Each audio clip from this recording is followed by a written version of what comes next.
바로 내가 누구인가입니다. 오늘 함께 읽은 디모데전서 1장 13절부터 15절의 말씀을 통해 담대한 겸손이라는 제목으로 하나님의 말씀을 또 나누고 듣고자 합니다. 앞에 설명드렸던 것처럼 우리는 앞으로 한 주가 더 남았는데 나는 누구인지에 대해서 우리가 좀 생각해 보기를 원해요. 지난주의 말씀을 생각해 보면 우리가 약간의 대비되는 두 개념을 들었습니다. 바로 질그릇과 보배가 있고 약함과 강함이 곧 그것이었습니다. 그런데 우리가 그것과 관련해서 수치를 느낄 수 있겠다 싶겠습니다, 이게. 그런데 그 고백을 한 사람은 충분히 수치를 느낄 만한 상황을 여러 차례 만나지만 동시에 낭망하지 않는 것을 볼 수 있습니다. 좌절하지 않았다는 거죠. 삶을 포기하지 않았습니다. 이것이 어떻게 가능하게 될 수 있는가라는 것에 대해서 우리가 듣고 있는데 정체성에 관한 이야기죠. 바로 내가 누구인가. 우리가 이 내가 누구인가라는 질문에 있어서 자유로운 사람은 아무도 없습니다. 왜냐하면 여러분에게 제가 물어봤지만 이 질문에 대해서 명쾌하게 답을 내릴 수 있는 사람은 없거든요. 기껏해야 MBTI는 잘 대답할지 모르겠습니다. 그런데 그것도 오래가지 않습니다. 5년이 지나면 10년이 지나면 아니 더 연 단위를 쪼개면 우리의 그러한 테스트의 결과는 바뀝니다. 그만큼 우리를 규정짓는다는 것 자체가 되게 쉬운 일이 아니죠. 쉬운 일이 아닙니다. 그런데 이 나는 누구인가라는 질문이 왜 중요하냐면 이 질문을 통해서 우리가 어떠한 답을 얻던 간에 우리가 사람을 대하는 태도거나 세상을 바라보는 방식이 바뀌기 때문입니다. 내가 누구인지에 대한 대답에 따라서 사람을 대하는 태도가 내가 세상을 바라보는 태도가 더 나아가서 하나님을 인식하는 것마저도 바뀝니다. 그러니까 이 나는 누구인가에 대한 질문은 되게 중요합니다. 그래서 우리가 지난주에 설교에서 이 나는 누구인가에 대한 질문에 대한 답을 얻는 두 가지 방식이 있는데 첫 번째는 바로 관계였습니다. 나는 도대체 누구랑 관계가 있는가? 나의 아빠는 누구? 나의 엄마는 누구고? 나에게는 어떤 동생이 있고? 이런 것을 통해서 우리는 내가 누구인지 형성해 갑니다. 그러니까 진짜 내가 아니에요. 그 사람들의 기대처럼 나를 만들어내는 거죠. 그렇게 안 될 수도 있고요.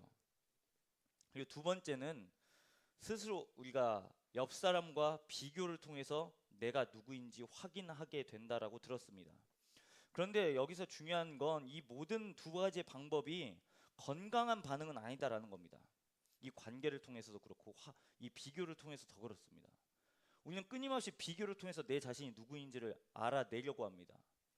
나는 이걸 되게 못하고 나는 이거를 좀 다른 사람보다는 좀 수월하게 하는. 근데 이게 상대적인 거죠. 관계 역시 마찬가지입니다. 되게 이게 절대적인 것처럼 느껴지지만 상대적입니다. 그래서 결론을 짓기로 우리가 복음 안에서 우리 스스로를 발견하지 않는 이상 우리는 끊임없이 저울질합니다. 그러면 우리의 정의는 계속해서 바뀔 겁니다. 누구를 만나느냐에 따라서 바뀔 거고요. 어떤 환경에 접하느냐에 따라서 우리는 계속해서 나 스스로를 이 정의 내리는 게 그 답이 바뀔 겁니다. 오늘 본문 역시 자기 스스로를 돌아보는 고백인 것을 알 수 있습니다. 이 사람은 그리스도인들을 되게 심각하게 못살게 굴었습니다. 못살게 굴었을 뿐만 아니라 그 사람은 죽였습니다. 그리스도인들을. 그리고 그 죽음을 마땅히 여겼다라고 우리는 사도행전 7장에 보면 그 이야기의 내용을 잘 알 수 있습니다.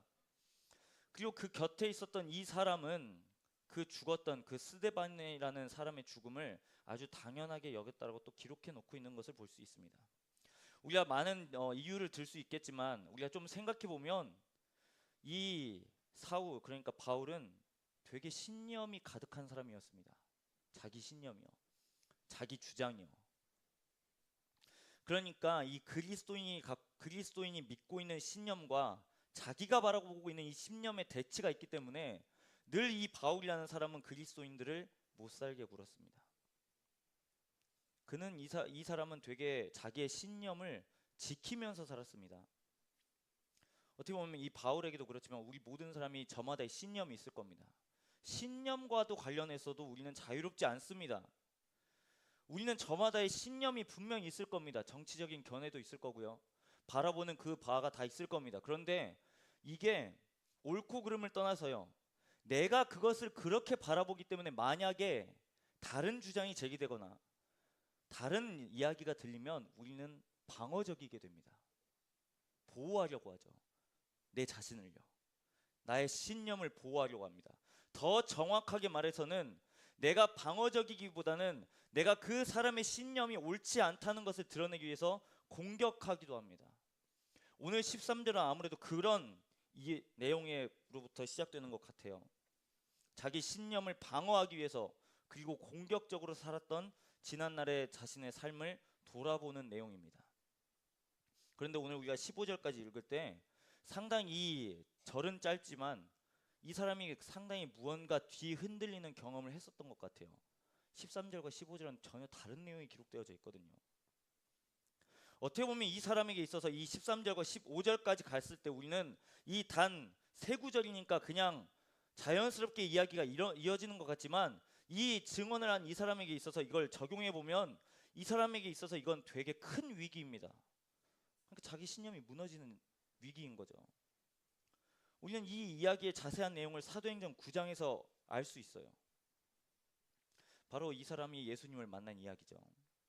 우리는 되게 이걸 아름답게 묘사하고 아름답게 이해하고 아름답게 받아들입니다. 그리고 되게 신비하게 여기죠. 빛이 그 사람의 눈을 쬐었으니까 눈이 멀고 예수님을 만났고 회심했다라고 그렇게 결과를 우리가 듣습니다. 그런데 그 사람에게만 적용해 본다면 이건 그 사람의 이 전 세계관이 박살이 난 것입니다. 제가 그 얼마 동안 살았는지 기록되어 있지 않지만 그동안 살아왔던 자신의 신념 체계가 한순간에 그냥 다 박살이 난 거라고요. 그러니까 존재 자체가 부정을 당한 겁니다. 지금 이걸 신앙적인 용어로 표현하면 아마 죽음일 겁니다. 그런 의미에서 아마 AN에 찬양돼서 그렇게 선고하신 것 같은데 하여튼 감사드립니다. 깨어짐인 거죠. 이걸 예수님의 가르침으로 적용해 보면 자기 부인일 겁니다. 그런데 이 자기 부인과 관련해서 이 사람이 겪었을 첫 번째 감정을 좀 생각해 보기를 원해요. 아마 이 사람은 부끄러운 마음이 들었을 겁니다. 자기 자신이 완전히 까발려졌기 때문에, 자기 존재의 기반이 완전히 다 까발려졌기 때문에 자기 자신이 완전히 벗겨진 상태, 숨거나 감추거나 할 수 없는 그런 상태를 딱 인간이 맞닥뜨리면 인간은 누구나 다 두려움을 느낍니다. 누구나 다요. 다 자기 자신을 보호하려고 하죠. 여러분 생각해 보세요.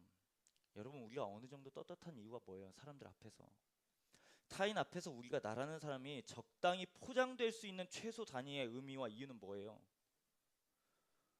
그 사람이 나의 삶을 모르기 때문이죠. 일주일 내가 어떻게 살았는지 몰라요. 그 사람은 어떠한 죄를 지었는지, 어떠한 생각을 했는지, 어떠한 말을 했는지도 모르죠. 그리고 딱 여기 와서 만납니다. 그리고 그 사람은 나에게 뭐 잘 지냈냐고 인사했을 수 있습니다. 그만큼 우리는 철저하게 감추어진 존재들이죠. 심지어 이것은 나의 가족도 모릅니다. 감추고 포장할 수도 있어요. 그래도 아닌 척할 수 있어요. 아닌데 그런 척할 수 있습니다. 그렇게 나라는 사람을 철저히 우리는 포장합니다. 어쩌면 오늘 이 본문에 해당하는 사람 역시 이때 여기까지 왔을 때 포장했을지 모르겠습니다. 자신의 신념이 지금 다 까발려지니까 지키기 위해서 많은 것들을 가리우고 또 반대로 공격했을지도 모르겠어요. 사람들을. 이 사람이 예수라는 인물을 만난 건 분명히 인생에 있어서 큰 은혜인 건 맞습니다. 근데 은혜가 되기 이전에 철저하게 그 사람의 내면을 봤을 때 이건 상당히 수치스러운 감정이거든요. 다른 표현을 사용해 볼까요? 해체인 거죠. 해체. 자기 자신이 철저하게 해체되는 경험을 한 겁니다. 하나도 남김없이. 이건 그렇게 유쾌하고 행복한 경험은 아닐 거예요. 이건 수치심이 동반되어지고 되게 숨기고 싶은 경험일 겁니다. 그런데 이 경험을 통과하고 났을 때 이 사람은 오늘 13절부터 15절까지 봤을 때 완전히 다른 사람이 되는 결과를 우리는 보게 된다는 겁니다. 여러분에게 질문해 볼게요. 여러분 인간을 뭐라고 생각하세요? 인간은 누구인가요? 되게 철학적인가요? 우리가 잘 아는 정의가 있습니다. 만물의 영장이라고 말하죠. 그런데 여러분 이 만물의 영장이라는 이 프레이즈, 이 프레이즈 자체도 어떤 상황을 한계 짓거나 한계를 딱 맞닥뜨리게 하면 이 영장이라는 말의 주장이 그렇게 별 효과가 없어 보여요. 효력이 없어 보여요. 야, 인간이 만물의 영장이면 좀 무언가를 가능하고 다 해야 되는데 이런 상황이 주어지고 한계의 상황이 맞닥뜨려지면 만물의 영장인가 싶은 정도가 사람인 것 같아 보이다는 거죠. 이 칼 세이건이라는 사람이 있습니다.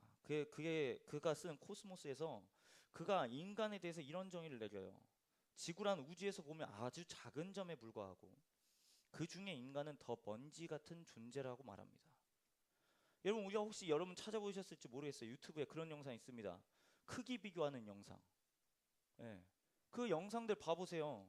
처음엔 되게 작게 시작합니다. 그리고 나중엔 되게 크죠. 그리고 그 중간까지의 단계를 보면 이전 전 것은 다 어떻게 되나요? 상대적으로 작죠? 작습니다. 그럼 맨 처음 것과 맨 나중은 어떤가요? 완전히 차이 납니다. 비교가 불가해요. 반대로 가볼까요? 뭐 심해를 들어가는 영상도 있더라고요. 그것도 역시 들어가 보면 처음 것과 나중 것을 비교해 보면 정말 하늘과 땅의 차이가 납니다. 이 사람의 말, 그러니까 세이건의 말처럼 인간 역시 그럴 것 같아요.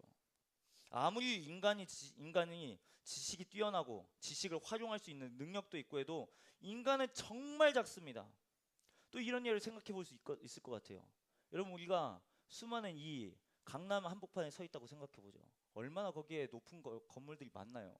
우리는 거기에 있으면 되게 높은 건물에 있으니까 내 자신이 작은 것을 느낍니다. 그런데 우리가 강남에서 가장 높은 건물에서 강남 주변을 바라본다고 생각해 보세요. 아마 그러면 이제 되게 작을 겁니다. 예, 롯데타워에서 보는 서울은 되게 작습니다. 그러니까 작은 거죠, 상대적으로. 여러분, 그럼 우주하고 지구를 비교해 보면 어때요? 지구는 정말 작죠. 아니, 미미합니다. 그 지구 안에 있는 인간은 진짜 먼지 그 이상 그 이하도 아닌 겁니다. 그러니까 이런 상대적인 개념으로서 밝혀진 나는 누구인가라는 것에 대한 가장 단초적인 단서는 먼지예요. 진짜 먼지예요. 아무것도 아니에요. 누군 이런 걸 보고 아, 내가 되게 아무것도 아니구나, 절로 겸손함을 느끼기도 합니다. 근데 조금 더 생각해 볼까요? 우리가 맞닥뜨리는 사회에서, 문화에서 이렇게 우리 자신에게 말합니다. 당신은 부족해요. 당신은 결핍이 있습니다. 당신은 이게 없으니까 불행해요. 당신은 지금 통장에 잔고가 없으니까 불안할 겁니다. 힘들 겁니다. 그러니까 이 부족한 걸 채워야 할 거예요. 이 결핍을 당신은 채워야 행복할 겁니다. 부족하기 때문에 당신은 노력해야 돼요. 부족하기 때문에 당신은 끊임없이 긴장하면서 살아가야 됩니다. 라고 문화는 속삭입니다.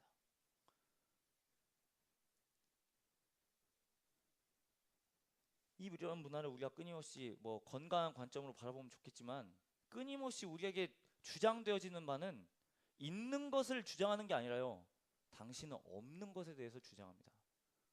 당신 20대에 이걸 해야 되고요, 25살에는 그걸 해야 되고요, 30대에는 이걸 해야 돼요, 35살에는 아마 이 정도는 벌어놔야 되죠. 그리고 50대, 60대 당신들은 노후를 준비해야 됩니다. 아마 그렇게 안 되나요? 당신들은 루저입니다.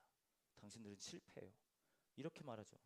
있는 것을 말하는 게 아니라 없는 것을 조명합니다. 여러분, 이 말 들으면 우리의 삶이 어때요, 여러분? 되게 위축돼요. 아, 인생 헛살았다. 빨리 우리가 말하는 대로 다시금 이 트랙 안에 와서 부지런히 달리세요. 끊임없이 달려세요. 당신 지금 그렇게 놀 때 아니에요. 그렇게 한가하게 있을 때 아닙니다. 라고 말하죠.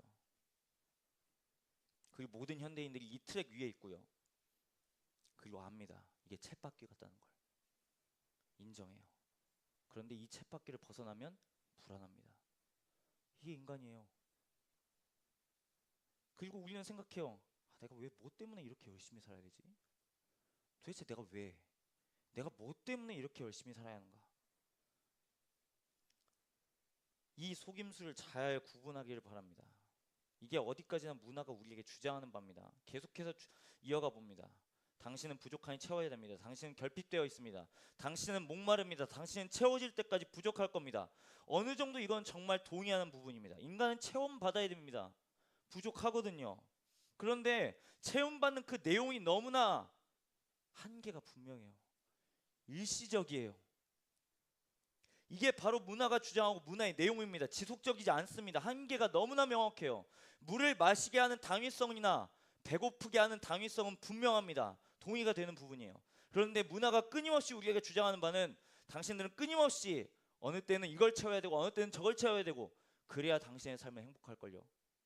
그런데 그렇게 채워진다고 해서 우리의 삶은 진정으로 목이 해갈되어지고 배고픔은 사라지는가라는 겁니다.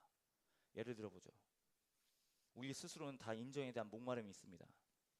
이 인정과 관련해서 전문가인 매슬로우는 이렇게 말합니다.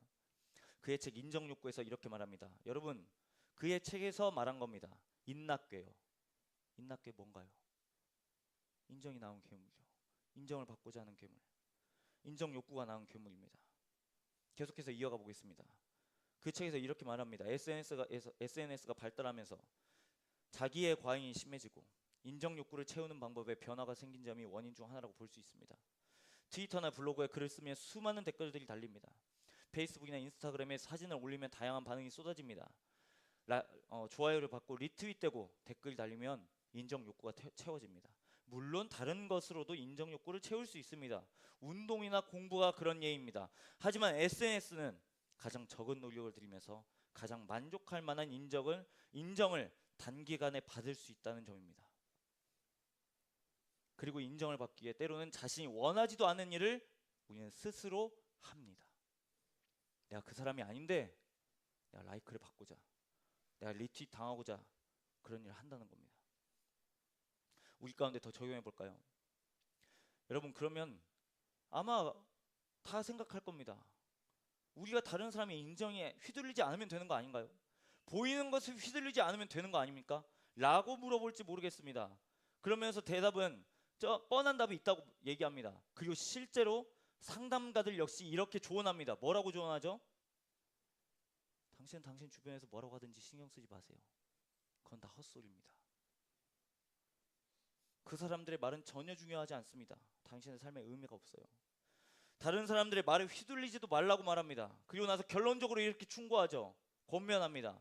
당신은 당신의 인생을 사세요. 당신은 충분히 행복할 권리가 있어요. 당신은 당신이 생각하는 바를 이루어내세요. 남이 기준이 되지 않고 당신 스스로가 그 기준이 되세요. 그것이 인생에 있어서 정말 중요한 겁니다. 라고 답변을 줍니다. 정말 그런 평가에 휘둘리지 않고자 힐링 한때 트렌드였잖아요. 이런 프로그램들 보면 그리고 여전히 그것을 바라보는 시청자들은 그걸 동경하게 만듭니다. 아, 저게 진짜 행복이지.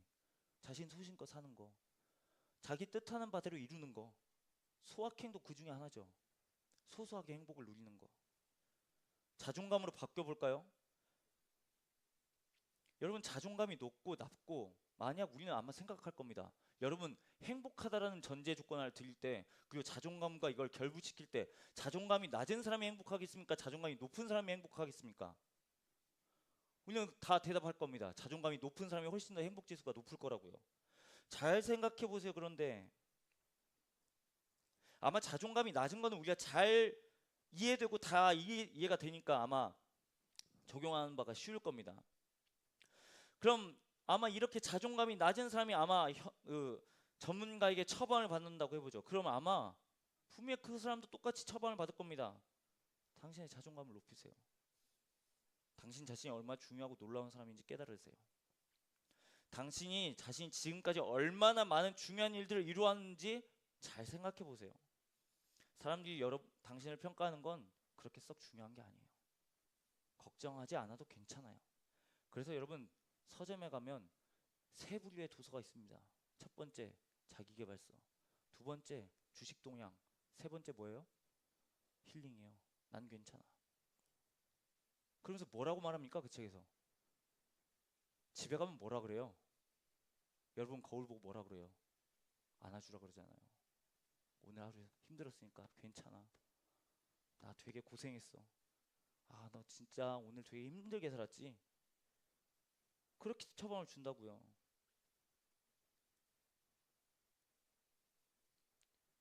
지금 이게 T나 F의 시기로 접근하는 게 아닙니다. 잘 생각해 보세요, 여러분. 그럼 성서는 뭐라고 증언하는지를 들어보세요. 오늘 그걸 우리가 알기 위해서 고린도전서 4장 4절의 말씀입니다. 이건 좀 찾아봐야 돼요. 고린도전서 4장 4절이요. 아주 중요한 말씀입니다. 고린도전서 4장 4절. 디모데전서보다 조금 앞에 있습니다.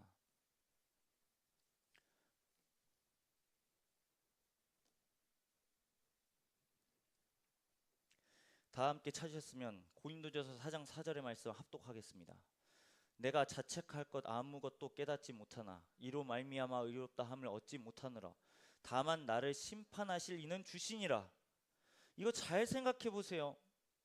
여러분, 이게 성서의 증언은 바울은요 복음을 전하는 복음 전도자의 삶을 살았습니다. 우리가 바울이라고 생각하면 되게 동경까지는 아니라도 당연히 힘드니까 동경까지는 가지 않을 수도 있습니다. 그런데 이 사람은 되게 고결하고 되게 높은 삶을 살았고 칭찬받을 것만 같은 삶을 살았을 거라고요. 그런데 고린도 이 서신서를 읽어 보면 바울은 늘 핍박받았어요. 대적자들이 있었다고요. 원수가 있었다고요. 복음을 전하는데 교회 공동체를 세우는데 비방을 들었다고요. 욕을 들었습니다. 심지어 맞기도 하고요. 배는 깨지기도 하고요. 이런 숱한 어려움들을 겪었다고요. 칭찬을 들은 게 아니라 어려움을 당했습니다. 그런데 여러분, 그 사람이 하는 말을 잘 봐보세요. 고린도전서 4장 4절에서 자기 스스로를 판단하지 않는데요. 지금 만약에 자기 스스로의 자존감이나 정체성을 자기 스스로에 두었으면 바울은 아마 이렇게 성경을 쓰면 안 됩니다. 내가 많은 고생을 당했기 때문에 나는 칭찬받아 마땅합니다.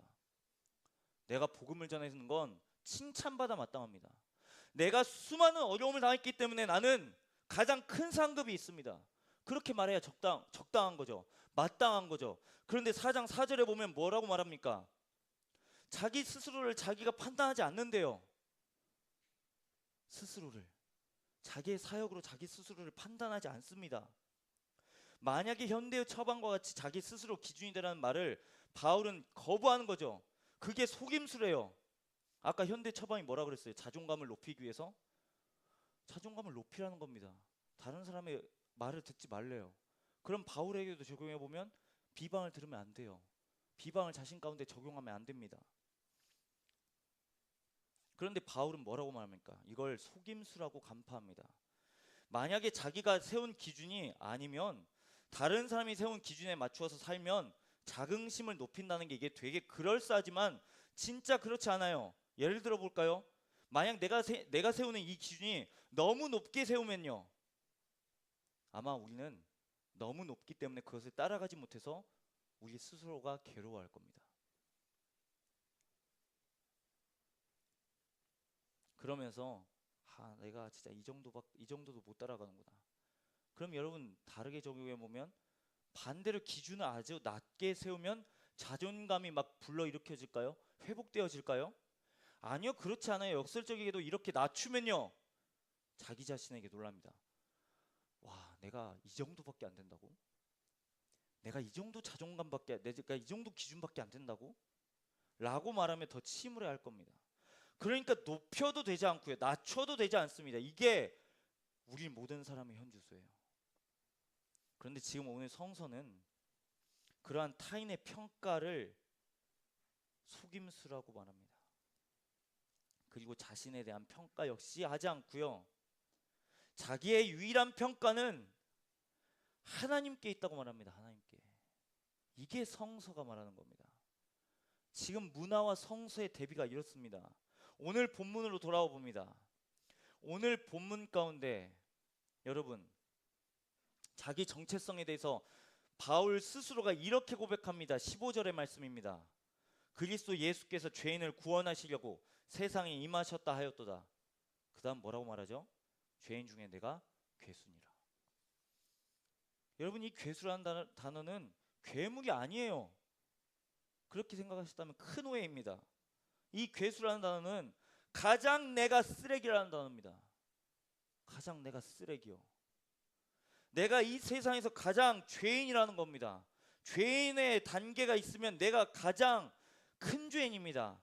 지옥에 만약 몇 단계가 있다면 가장 최하층에 자기 스스로가 거기에 갇혀야 된다고 말하는 겁니다. 우리는 이런 도식을 본 일이 없어요. 왜냐하면 살면서 이렇게 확신을 강하게 가지면서도 자기 스스로가 가장 죄인이라고 낮추는 평가를 하는 사람을 본 적이 없기 때문에요.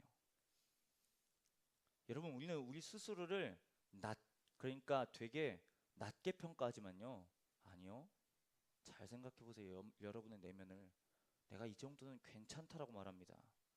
내가 그 끝에까진 가지 않습니다. 왜냐하면 자아라고 할 때 나 자신을 바라보는 관점이라고 생각하기 때문입니다.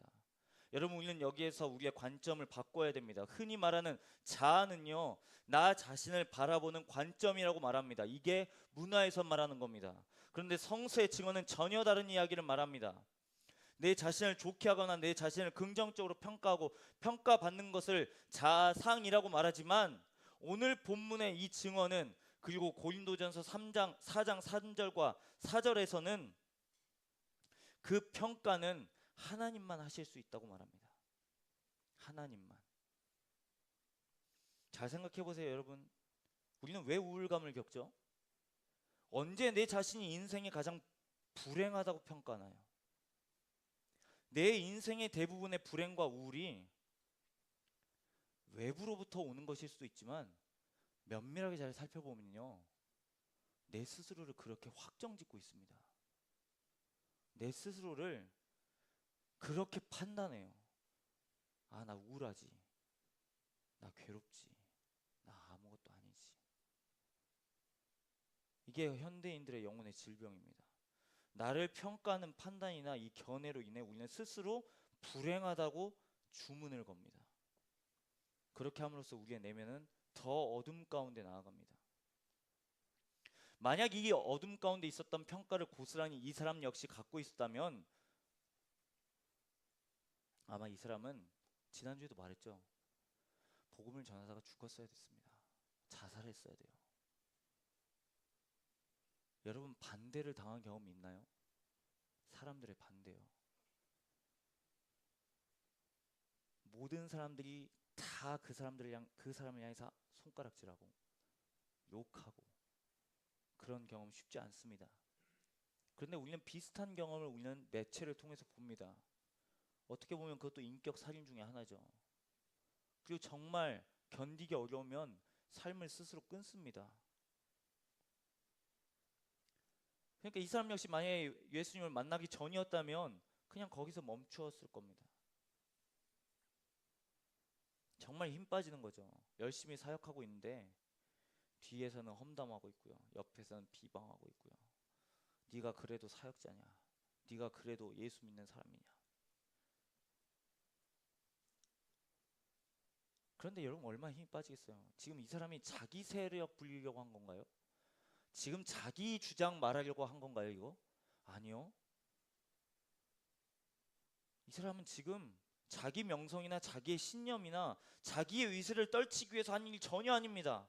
자신의 전부를 바꾼 그 한 사람을 위해서, 그 한 분이 자기 자신을 위해서 했던 그 일의 가치를 아니까 이 사람의 시선이 달라져 보였어요. 완전히 바뀌었습니다. 사람들의 비방도 평가도 험담도 조롱도, 심지어 자기에 있는 육신의 질병까지도 전혀 이게 자기에게 영향력을 주지 않았습니다. 그가 바라보는 이제 시야의 지평선은 자기 스스로를 자기를 바라보는 게 아니라 더 높은 시선으로 자기를 바라보는 겁니다. 그리고 그 시선은 훨씬 더 높고 훨씬 더 넓고 훨씬 더 깊은 겁니다. 이 이유가 중요합니다. 왜냐하면 비방이나 평가나 험담이나 조롱이나 육신의 이 질병을, 가시를 이미 겪으신 분을 그가 본 겁니다. 그분이 바로 우리 주님 예수 그리스도입니다. 그리고 예수 그리스도를 만난 이의 담대한 고백은 이렇게 기록되어져 있습니다. 다시 15절의 말씀입니다. mit보다 모든 사람이 받을 만한 이 말이요 그리스도 예수께서 죄인을 구원하시려고 세상에 임하셨도다. 죄인 중에 내가 괴순이라. 이게 바로 죄인 중에 죄인이라는 뜻입니다. 근데 이어진 16절의 증언을 보면 죄인임에도 불구하고 나는 긍휼을 얻을 수 있다라고 말합니다. 아마 이 사람이 예수를 만나기 전이었으면 나는 쓰레기니까 나는 버려져야 됩니다. 나는 쓰레기니까 나는 죽어도 쌉니다라고 말할 것입니다.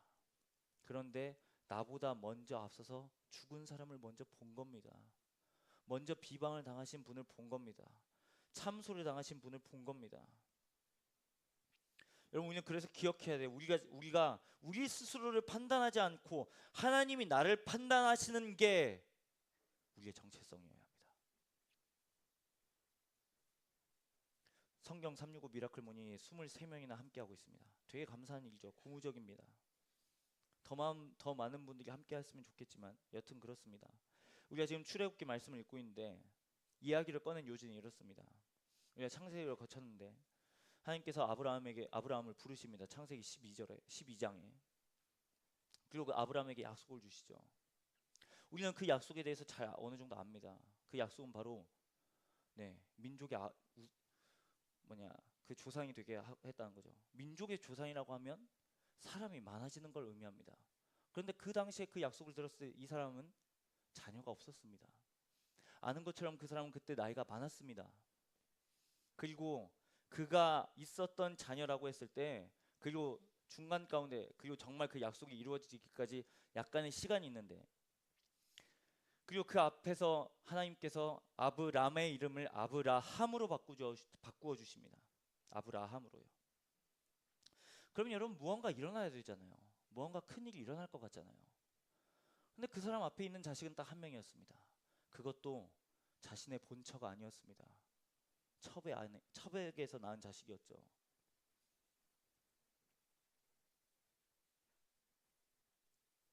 그리고 나서 그 다음 장은 100세에 하나님의 약속이 이루어집니다.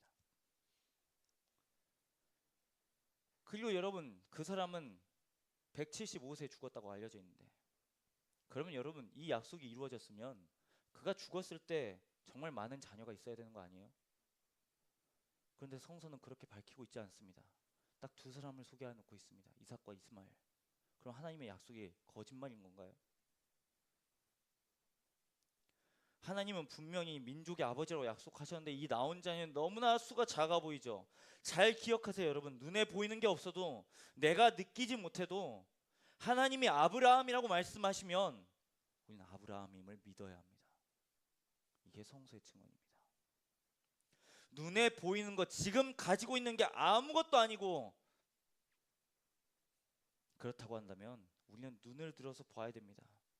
하나님의 말씀이 내 삶의 기준이 되면 우리는 스스로 이제 판단하는 게 아니라 타인의 평가가 아니라 비교가 아니라 관계를 통해서 나를 발견하는 게 아니라 하나님의 관점에서 나를 보게 되는 겁니다. 내 자신을 보게 되는 겁니다. 그리고 우리는 비로소 내가 누구의 손에 이끌린 바 되었는지 깨닫기 시작합니다. 내가 누구의 사랑을 받고 있는가 알게 되어집니다. 그분은 우리를 만족하게 하시기 위해서 스스로 부족하게 되셨습니다. 예수 그리스도께서 스스로 결핍이 있는 이 땅 가운데 오셨습니다. 쳇바퀴처럼 채워야만 하는 만족이 있다고 말하는 이 세상 가운데 이 땅 가운데 오셨습니다. 말씀을 마무리합니다. 지금 당장 지금 다음에 말할 이 주제가 지금에 해당하는 주제가 아니지만 연말에 해당하는 주제인 것 같지만 사역의 자리를 컨택하면 자, 밥장으로 섬겨줘라, 팀 리더로 섬겨줘라, 헬퍼로 섬겨줘라 하면 대부분의 답변은요, 목사님 저 못합니다. 제가 능력이 안 돼요. 저 지혜가 없습니다. 저 모자랍니다. 저 부족합니다. 라고 말합니다. 하지만 여러분 생각을 바꾸시기 바랍니다. 그럼 어디까지나 내 스스로가 나를 바라볼 때입니다.